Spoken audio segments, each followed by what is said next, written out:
Quality indie games have been pervasively released within the past few years. Since the arrival of the 8th generation of consoles, one might be right to state that the indie games have generally overshadowed AAA titles. The inaugural product from Moon Studios is perhaps the most effective argument to that statement.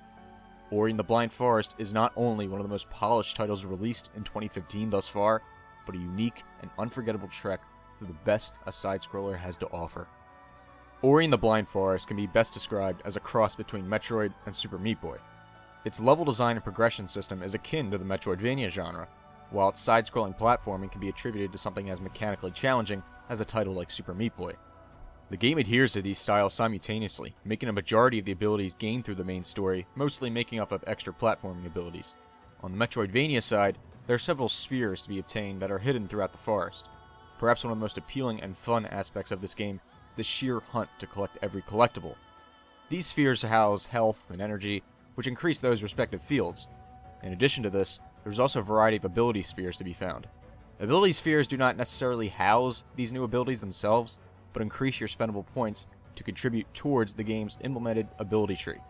Keep in mind, this is not the only way to gain these points, as defeating enemies also gives you them, but this payoff is at a much lower amount. Combat found in Ori and the Blind Forest is initially simple. At first, the most you'll be able to do is simply mash the X button, but as you proceed through the story bits, combat tactics will soon be required. A majority of the strategies that will be gained include functions ranging from a ground pound to a move that lets you rebound off enemy projectiles. This progression system in regards to the combat is excellent for the accompanying level design, as it ensures that no difficulty spikes occur while still retaining the appealing challenge that it still presents. In regards to challenge, it's worth mentioning that Ori and the Blind Forest presents its overall difficulty as one of its main draws. While the combat mechanics present a constant and well-defined challenge throughout the main trek, its core platforming components will make up the majority of your imminent deaths. Depending on your total health advancements, you will generally die upon a few hits from grounded spikes, or some similar equivalent.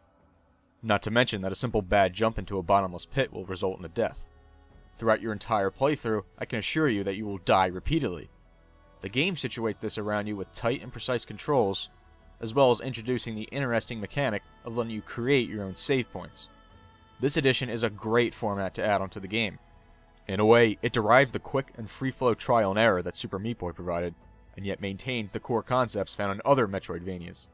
Think playing a game like Symphony of the Night that allows you to provide your own breakpoints.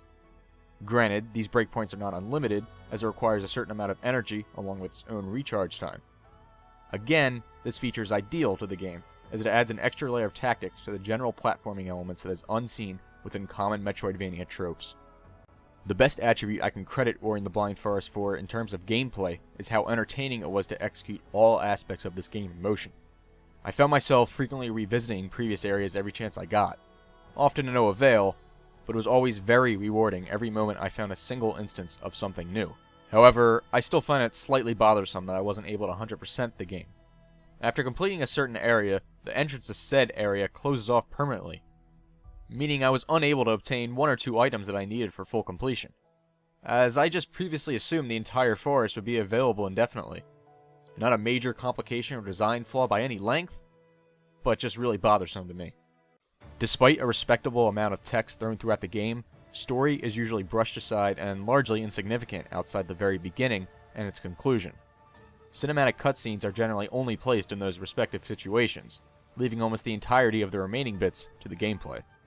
Do not underestimate these scenarios though, as they can easily be gut-wrenching.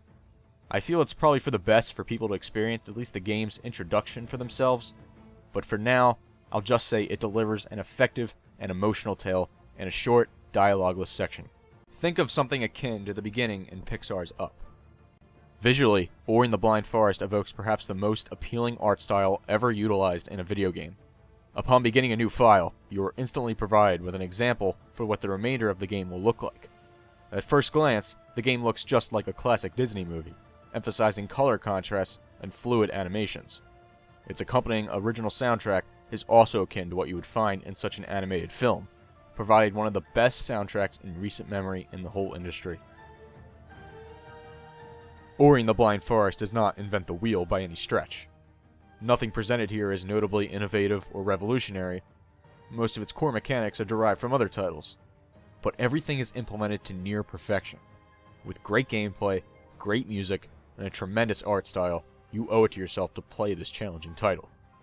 It may be a bit preemptive, but Ori and the Blind Forest is easily the best game of 2015 thus far, and it's going to be hard to beat.